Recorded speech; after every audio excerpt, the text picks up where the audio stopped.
여러분 기억하실지 모르겠지만 3년 전에 지진 났을 때 제가 여기를 처음 방문했을 때 전혀 알지도 못하는 선교사한테 여러분 한 분 한 분이 사랑의 마음을 담아서 IT에 후원해 주셔서 그 후원이 귀하게 우리 IT에 어려운 사람들을 도와줬던 그런 기억이 있습니다. 그때의 감사함이 정말 전혀 알지 못하는 한 번도 보지 못했던 선교사를 여러분 믿음으로 격려해주고 이루어주셔서 이렇게 지금까지 제가 왔다고 생각합니다. 그리고 또 얼마 전에는 저는 잘 몰랐는데 여러분 주보에 제가 안수받는 내용을 쫙 계속 실어주셔서 너무 감사했고요. 하여튼 그래서 제가 이 교회에 오늘 오면서 모교에 온 것 같은 그런 편안한 마음으로 왔습니다. 상당히 목사 초보기 때문에 설교에 상당히 두려움도 많고 어려움도 많고 어눌함도 있겠지만 집에 왔기 때문에 가정에 왔기 때문에 제가 편안한 마음으로 설교할 수가 있을 것 같습니다. 오늘은 우리 아까 집사님 읽어주신 말씀을 가지고 꿈의 언덕을 향하라는 제목으로 같이 말씀을 나눠보고 싶습니다. 미국의 대경제공황 때 당시 루즈벨트 대통령은 국민들에게 이런 연설을 했습니다. 미국 국민 여러분, 우리가 이 시점에서 정말 두려워할 것은 바로 우리가 두려워한다는 사실 하나뿐입니다. 루즈벨트 대통령은 당시의 경제 위기나 정치 위기보다 심리적인 공황을 경계해야 한다고 말한 것입니다. 정말 맞는 말인 것 같습니다. 우리가 두려워하게 되면 판단이 흐려지고 우리의 행동이 상당히 마비되는 것을 볼 수가 있습니다. 뭘 해야 좋을지 알지 모르기 때문에 우리의 언행과 행동들이 상당히 혼란스러워지죠. 오늘 본문을 보면 예수님이 제자들과 함께 갈릴리 바다를 건넙니다. 갈릴리 동편에 가셔서 안식을 취하시고 새로운 일도 시작하기 위해서 제자들과 함께 배를 타고 건너시게 되는 내용이 나와 있습니다. 예수님께서 주무시고 계셨는데 풍랑이 막 일어나죠. 물결이 배에 부딪힙니다. 그리고 배에 물이 들어오기 시작했고 물이 배를 가득 채우기 시작했습니다. 그러자 겁에 질린 제자들은 상당히 당황해하는 모습이 나옵니다. 그래서 예수님 막 깨우죠. 근데 예수님께서 일어나시면서 하신 말씀이 뭐냐면 너희가 어찌하여 이렇게 무서워하느냐, 너희가 어찌 믿음이 없이 두려워하느냐 이렇게 말씀하십니다. 두려움을 경계하라고 하신 말씀입니다. 두려움에 사로잡히게 되면 모든 것이 두려워지게 되죠. 그렇게 되면 두려움의 대상이 없는 것이 하나도 없습니다. 어떻게 보면 현대인들은 익명의 공포, 미지의 공포, 또 대상도 알 수 없는 그런 두려움 속에서 살고 있는지 모르겠습니다. 여러분 한때 유행했던 그 무서워 시리즈 아십니까? 아마 40대 분들 아실지 모르겠는데 60 넘으신 분은 잘 모르실 수 있을 것 같아요. 아마 여러분이 이 유머로 여러분 자신이 얼마나 늙었는지 젊었는지 파악할 수 있을 것 같아요. 이 유머에서 보면은 공포의 대상 가운데 하나는 바로 자기 자신이다. 그래서 무섭나 이렇게 그런 표현을 씁니다. 또 우리 충청도 분들이 잘 쓰는 무서워유는 당신이 내 공포의 대상이 될 수 있다. 그런 표현이라고 합니다. 그러면 남자들이 여자들을 두려워할 때 뭐라 할까요? 그래서 무서운 걸 그렇게 말한답니다. 그럼 거꾸로 여자들이 남자들을 무서워할 수도 있잖아요. 그죠? 그때 뭐라고 말하죠? 일부에 때는 대답을 하시는데 이분은 너무 경건한 분이니까 안 하시는 것 같은데 무섭군 이렇게 말합니다. 무섭군. 한자를 알면 좀 이해가 되시죠? 그래서 요즘 어떤 사람들은 하도 살맛이 안 나고 경제가 어렵고 비즈니스도 안 되니까 생애 무력증에 시달려서 아침에 일어나면 하루 사는 것이 너무 공포스러운 나머지 아마 이분은 경상도 분인 것 같아. 무섭대이 이렇게 말한답니다. 하여튼 우리는 이렇게 공포에 사로잡힌 시대에 살아가고 있습니다. 본문에 보면 그러나 주님께서는 일어나자마자 파도를 잠잠케 하시는 내용이 나옵니다. 제자들은 풍랑을 극복하고 예수님과 함께 바다 저편으로 건너갔습니다. 이 시대에 가정의 풍랑, 직장의 풍랑, 사회의 풍랑, 민족의 풍랑을 극복하고 꿈에도 기다리던 호수 저편 언덕에 도달하기 위해서, 꿈의 언덕에 도달하기 위해서 우리는 어떻게 하는가를 본문을 말씀에서 같이 살펴보기로 하겠습니다. 꿈의 언덕을 향해서 첫째로 우리가 모두가 풍랑이라는 과정을, 그 꿈의 언덕을 지나가기 위해서는 우리가 모두가 풍랑이라는 그런 과정을 직면할 마음의 준비가 되어 있었다고 본문은 말씀하고 있습니다. 본문 읽어나가는 중에 발견하게 되는 좀 이렇게 흥미로운 사실이 이것이죠. 좀 전에 말씀드렸지만 큰 강풍이 막 일어났어요. 갈릴리 바다에. 그리고 물결이 막 배에 부딪히고 배가 막 요동하기 시작하고 배전에 물이 스며들기 시작하고 심지어는 배에 물이 가득 차게 되는 내용입니다. 근데 그 당시에 예수님께서는 주무시고 계셨습니다. 주무시고 계셨다고 성경은 말씀하고 있습니다. 근데 이런 상황에서 예수님께서 정말 잠을 청하실 수 있을까요? 정말 예수님께서 주무셨을 것 같습니까? 처음엔 아마 피곤하시니까 주무셨지도 모르겠습니다. 그러나 광풍이 몰아치고 배가 막 흔들리고 얼굴에 막 비가 뿌리기 시작할 때 물이 들어오고 제자들이 막 아우성인데도 여전히 주무시고 계시지는 않았을 것 같습니다. 처음에는 예수님께서 주무셨지만 어느 한 시점에서 깨어나셨다고 생각합니다. 주무시진 않았다고 생각합니다. 주무시는 것처럼 가만히 계셨을 것입니다. 그럼 왜 주님께서 일어나지 않으셨을까요? 예수님에게는 한 가지 중요한 의도가 있었다고 생각합니다. 제자들이 어떻게 이 파도에 대해서 반응하는가를 보고 싶어 했던 것입니다. 상당히 어떻게 보면 상당히 의도적인 것이었습니다.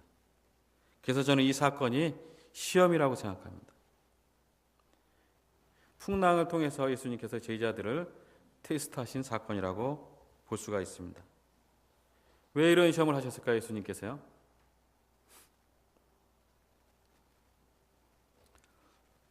우리의 인생의 바다에는 풍랑이 끊이질 않습니다. 하나가 지나가면 또 다른 것이 닥칩니다. 끝날 것 같은 인생의 풍랑은 또다시 다가오게 되죠. 우리 인생을 많이 살아보신 선배님들은 많이 아실 텐데 어떤 사람은 경제적인 풍랑을 겪습니다. 어떤 사람은 사람과의 관계가 단절되어서 상처를 주고받는 인간관계의 풍랑을 겪습니다. 그런가 하면 한순간에 건강이 꺾여버리는 그런 풍랑을 겪는 사람들도 있습니다. 그런데 중요한 것은 사람이 한번 거대한 풍랑을 겪고 나면 웬만한 다른 풍랑에는 상당한 자신감을 갖게 되는 것입니다. 그래서 본문에는 풍랑을 겪을 줄 아는 마음의 준비가 필요하다고 말씀하고 있습니다. 그래서 예수님께서는 이 풍랑을 허용하지 않으셨을까 생각합니다. 그런데 문제는 그 풍랑이 전혀 예고 없이 다가오는 것입니다. 인생의 많은 풍랑들은 우리가 기대하지 않았던 때, 예측하지 않았던 때 갑자기 우리를 들이닥쳐서 우리를 흠뻑 적시고 망가뜨리고 무너뜨리고 그리고 호련히 떠나가는 경우가 많습니다.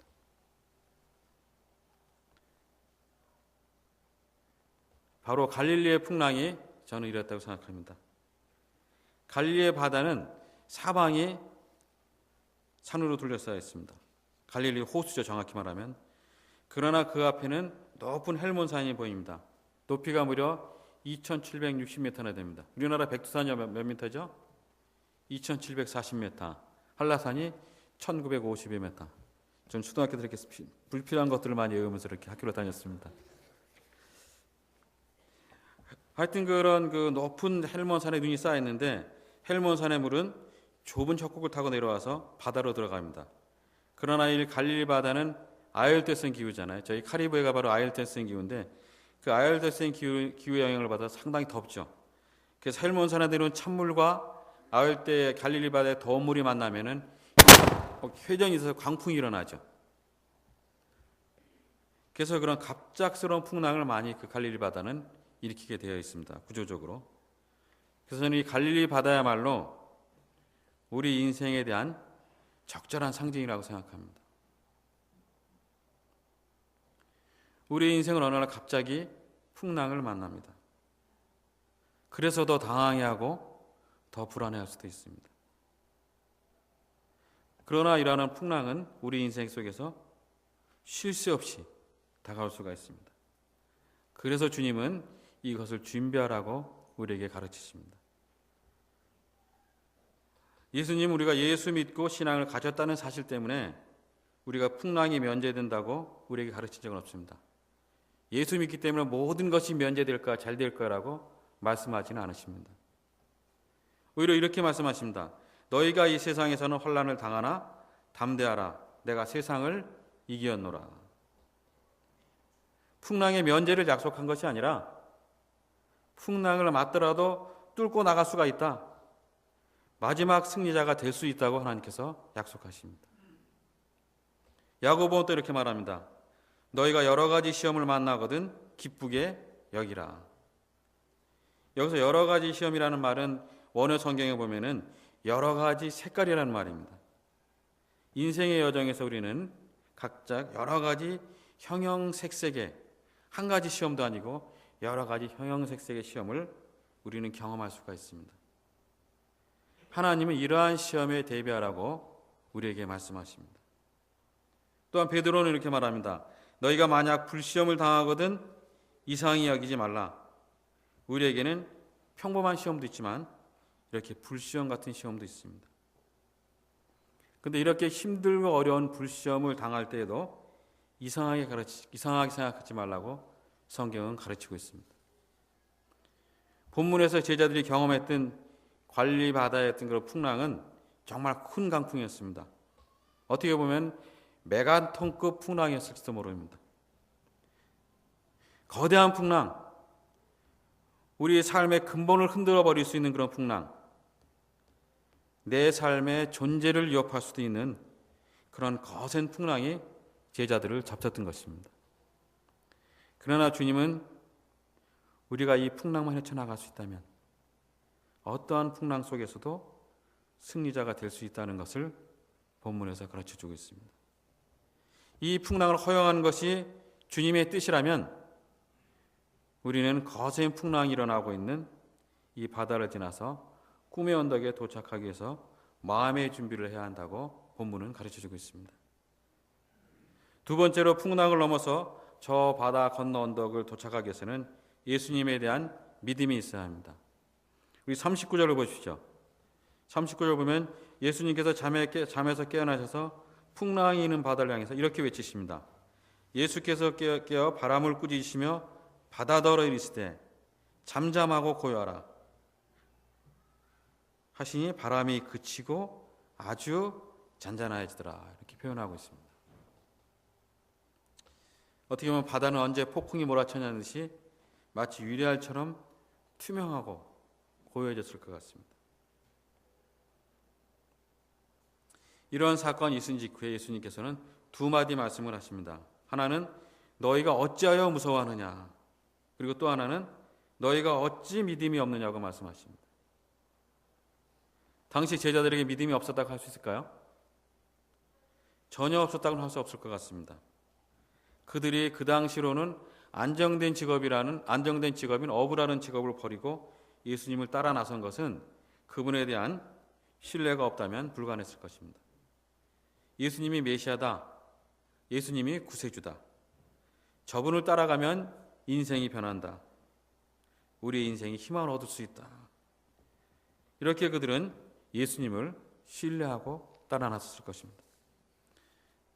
그런데 풍랑이 일어난 현장 속에서 제자들은 흔들리기 시작했습니다. 어떤 사람들은 이것을 신앙인의 불신앙이라고 표현합니다. 믿는 사람들도 어느 한순간 인생의 어느 특수한 상황에서는 전혀 믿음이 없는 사람처럼 말하고 행동할 수가 있습니다. 저는 제자들의 입장이 그랬다고 생각합니다. 제자들은 상당히 당황했습니다, 당시에. 그래서 어떻게 했죠? 예수님 막 흔들어 깨우잖아요. 선생님 일어나십시오. 우리가 죽어가고 있습니다. 어째서 주무시고만 계십니까? 일어나서 뭔가를 하십시오. 막 당황하니까 예수님께서 막 지시하잖아요. 예수님이 명령하는 제자들의 모습이에요. 이런 인생의 에피소드는 언제 어디서나 일어날 수 있다고 생각합니다. 우리도 문제가 풀리자면 어떻게 말하죠? 예수님 이렇게 좀 해주십시오. 이렇게 점잖게 표현하지만 그 마음속에는 제자들처럼 막 예수님께 마구 지시할 때가 많은 것을 볼 수가 있죠. 우리의 기도문을 보면, 우리의 생각을 보면, 우리의 표현을 보면. 그래서 예수님은 잠들어 있습니다. 그런 상황에서도. 제자들은 그런 예수님의 침묵과 무관심을 견디지 못했습니다. 그래서 그들의 마음속에 아마 예수님도 이런 상황에는 정말 무심하구나. 그냥 속된 표현으로 하늘도 무심하구나. 하나님도 나에게는 관심이 없다. 이렇게 생각했을지 모르겠습니다. 그러나 예수님은 그렇게 무관심하지 않으셨습니다. 자는 척 하시면서 제자들을 보고 계셨습니다. 제자들은 믿음을 적용시키는 일에 실패하고 있었습니다. 어떻게 이런 상황에서도 우리가 믿음을 가진 자가 될 수 있을까요? 믿음을 제대로 가지려면 주위의 환경만 보아서는 되지가 않습니다. 우리가 현실이라는 거대한 파도 앞에 섰을 때 제자들의 믿음은 위축되고 말았습니다. 눈에 보이는 어떤 그런 어려운 현실에만 우리의 시선을 고정시킬 때 우리는 위축되고 낙심하고 좌절합니다. 그럴 때는 보려고만 너무 힘쓰지 말고 들으려고 하십시오. 무엇을 들어야 할까요? 주님의 음성을 들어야 합니다. 그 음성은 작을 수도 있습니다. 그러나 주님께서 그 고통의 현장, 낙심과 불안의 현장, 시련과 역경의 현장 속에서도 나에게 무엇을 말씀하신지 우리는 들을 준비가 되어 있어야 합니다. 정말 고요히 그분이 하는 말씀을, 그 음성을 들어야 합니다. 두려워하지 말라, 놀라지 말라, 내가 너와 함께 있지 아니하는가. 우리가 그 음성을 들으면 힘이 나죠.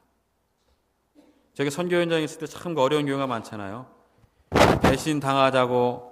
배신당하고 욕먹는 거를 각오한다고 생각하지만 그런 경우도 많고 그런 마음이 많으면 참 힘들고, 그럴 때 저랑 저희 집사람 이제 캠퍼스 사역하니까 그 대학교에 가서 그냥 조용히 가서 묵상하고 기도하면서 이런 주님의 음성을 들으면 다시 회복하고, 정말 어떨 때는 저희 둘밖에 없는 것 같고 혼자인 것 같고 그렇지만 그 음성을 들으면 내가 혼자가 아니다, 그런 음성을 듣는 것 같아요. 그런 상황에 저희가 주님을 바라보고 만나고 그렇게 살아가고 있습니다. 믿음은 말씀에서 나는 것입니다. 그래서 성경은 우리 히브리서 보면 믿음은 들음에서 나며 들음은 그리스도의 말씀으로 말미암았느니라 이렇게 표현하고 있지 않습니까? 하나님의 말씀을 듣는 것은 믿음을 일으키고 성장시키는 원천입니다. 성경을 멀리하면서 신앙생활을 제대로 하는 사람들을 전혀 본 적이 없습니다. 요즘 같은 정말 역경의 때야말로, 어려운 때야말로, 비즈니스가 안 되는 때야말로 거룩한 하나님의 말씀을 펼쳐볼 시간이라고 생각합니다. 성경을 통해서 주님께서 내게 무엇을 말씀하신지를 들을 수가 있습니다. 말씀은 믿음을 일으킵니다. 믿음은 우리로 하여금 어떤 상황에서도 재기하게 만듭니다. 풍랑의 바다를 건너갈 때, 어려움의 바다를 건너갈 때 주님께 대한 믿음을 굳건하게 가시길 바랍니다. 마지막으로 우리가 이 풍랑의 바다를 건너서 저 바다 건너편 언덕에 도달하기 위해서는 예수님이 누구신지를 확신해야 합니다. 사실 예수님을 믿으려면 예수님이 누구신지를 확신할 수 있는 구체적인 것들이 여러분 가운데 있어야 합니다. 우리 본문에서 보면 예수님이 풍랑이 있는 바다를 뭐라 그러죠? 꾸짖으셨다고 표현한 그런 표현이 나옵니다. 이게 매우 특이한 표현이잖아요, 그죠? 근데 원래 꾸짖는다는 단어는 그 복음서에서 보면은 예수님께서 귀신들을 막 야단칠 때 많이 나오는 그런 독특한 표현입니다. 근데 여기서 바람을 꾸짖는 데 사용하셨습니다. 그래서 어떤 성경학자는 이것을 빌어서 이 풍랑의 배후에는 어쩌면 악한 세력, 사단의 역사가 있었을 것이다, 이렇게 말하기도 합니다. 모든 고통이 악마 때문에 일어나는 것은 아니지만 어떤 고통은 사단 때문에 일어나기도 합니다. 나를 좌절시키고 나를 낭망시키고 나를 주저앉게 만드는 일의 배후에는 악한 영들의 역사가 있을 수가 있습니다. 우리가 그럴 때 어떻게 해야 합니까? 이럴 때 일어나서 예수님처럼 예수님의 권세를 의지해서 우리가 정말 굳히자 합니다. 파도야 잠잠하라, 고통아 사라져라, 문제야 극복될지어다. 이렇게 저희가 예수님의 권세를 가지고 나가면 고통의 상황은 극복될 수가 있습니다. 파도와 바람이 잠잠해졌습니다. 이 놀라운 광경을 바라보던 사람들은 이렇게 외쳤습니다. 41절을 보시죠. 저희가 심히 두려워하여 서로 말하되 저가 니기에 바람과 바다라도 순종하는고 하였더라. 아멘. 우리가 신앙생활 초기 우리가 가장 많이 하는 질문이 뭐죠? 여러분, 무엇이라는 질문을 많이 할 것입니다. 왜라는 질문보다 예수님이 나에게 무엇을 해줄 수 있을까? 아니면 예수님이 나에게 무엇을 줄 수 있을까? 이 신앙이 나에게 무슨 유익이 있을까? 우리는 이런 실용주의적인 차원에서 신앙 문제에 접근하는 것이 보통 초기의 사람들이라고 생각합니다. 그러나 우리가 제대로 된 신앙이 되고 나면, 참된 예수님의 제자가 되려면 우리는 무엇이라는 질문에서 이제는 누구라는 질문으로 바뀌어야 한다고 생각합니다. 예수님이 누구신지에 대한 진정한 확신과 정말 그러한 고백이 없이는 우리는 참된 그리스도인이 될 수가 없습니다. 저분이 누굴까? 바람과 파도도 복종케 하는 저분은 누굴까? 제자들은 어느새 이제는 깨닫고 있었습니다. 무엇을 깨달았을까요? 바람을 잠잠케 하신 저분은 혹시 바람을 만드신 분이 아닐까? 파도를 잠잠케 하신 저분은 파도를 지으신 분이 아니실까? 한순간 그들은 인간 예수로부터 놀랍게도 살아계신 창조주 하나님을 발견하는 것입니다. 예수님은 살아계신 하나님입니다. 예수님은 하나님이다. 아무도 이런 고백을 넘어서지 못하고는 진정한 그리스도인이 될 수가 없습니다. 예수님은 하나님이시며 창조자일 뿐 아니라 만물을 다스리시고 통치하시는 하나님이십니다.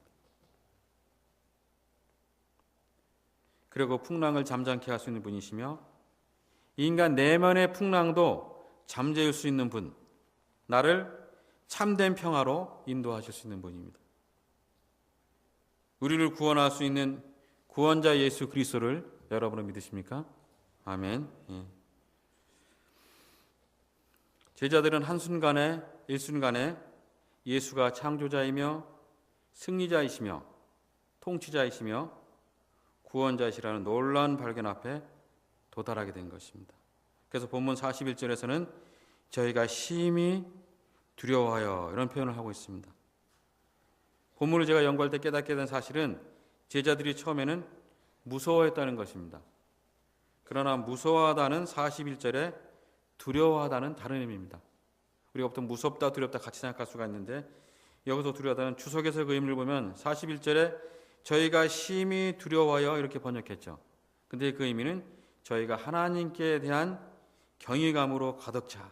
그래서 두렵다는 단어는 놀라움과 경이로움에 사로잡히는 의미입니다. 한순간 그들이 놀라운 경외감 속에 들어간 것입니다. 예수님을 그냥 훌륭한 인간으로, 좋은 인간으로만 생각하다가 그분 안에 살아계신 하나님을 발견하게 된 것입니다. 하나님, 이렇게 생각하면서 파도와 바람을 잠잠케 하신 분, 한순간의 깨달음에 그들의 인생은 완전히 180도 달라졌습니다.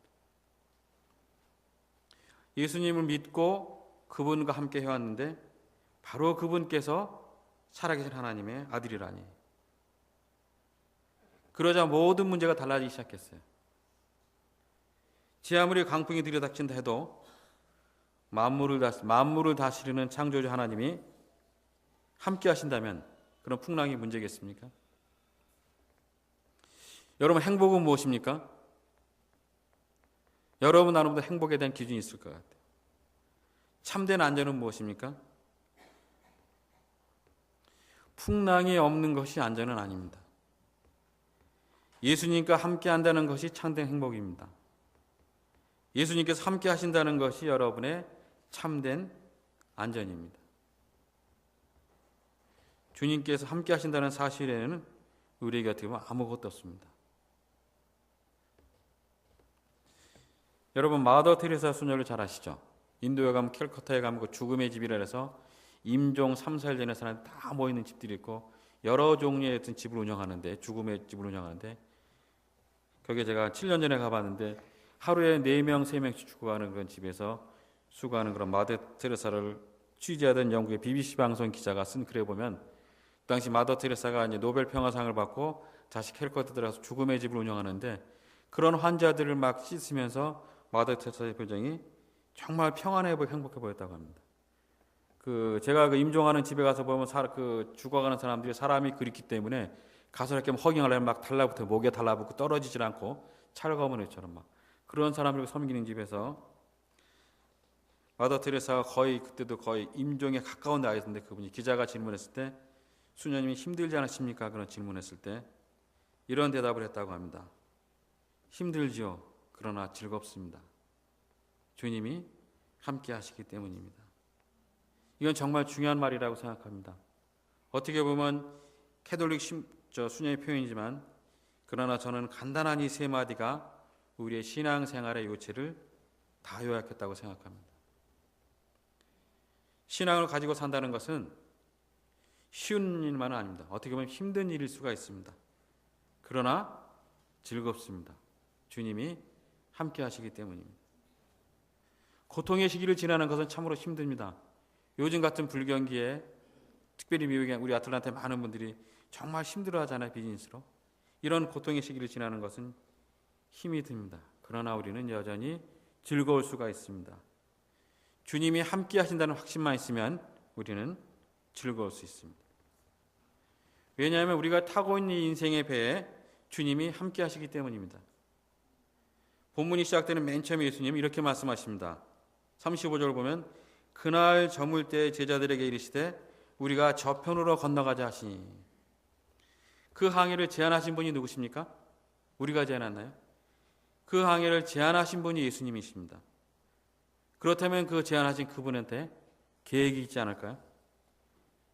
이 바다를 건너가자고 이 갈릴리 호수를 건너가자고 제안한 분이 예수님이니까 그 바다를 건널 계획도 그분께서 가지고 계시지 않았겠습니까?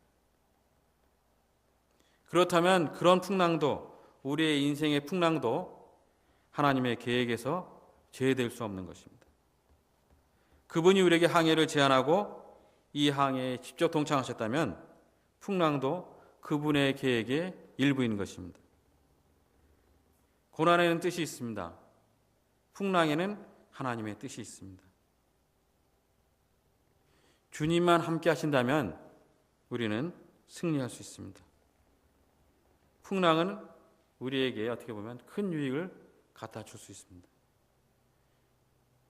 우리에게 믿음만 있다면, 정말 주님을 믿는 그 믿음만 있다면 우리는 바다 건너 저편을 향해서 다시 용기 있게 일어나서 비전의 항해를 계속할 수가 있습니다. 이것이야말로 우리의 파도를 극복하고 인생을 재창조할 수 있는 우리의 위대한 신앙 고백입니다. 사랑하는 여러분, 이 위대한 고백을 여러분이 개인적으로 믿으시기 바랍니다. 그리고 꼭 붙잡기를 바랍니다. 여러분, 우리의 인생을 살아가는 것 힘이 들 수도 있습니다. 아니, 힘이 들 것입니다. 그러나 즐거울 수가 있습니다. 주님이 함께 하시기 때문입니다. 이 배에, 우리의 인생의 배에 바로 주님께서, 여러분 각자 인생의 배에 주님께서 함께 타고 계십니다. 그 주님을 신뢰하는 저와 여러분이 되어서 우리 저와 꿈의 언덕을 같이 도달하는 믿음의 식구들이 됐으면 좋겠습니다. 기도하겠습니다.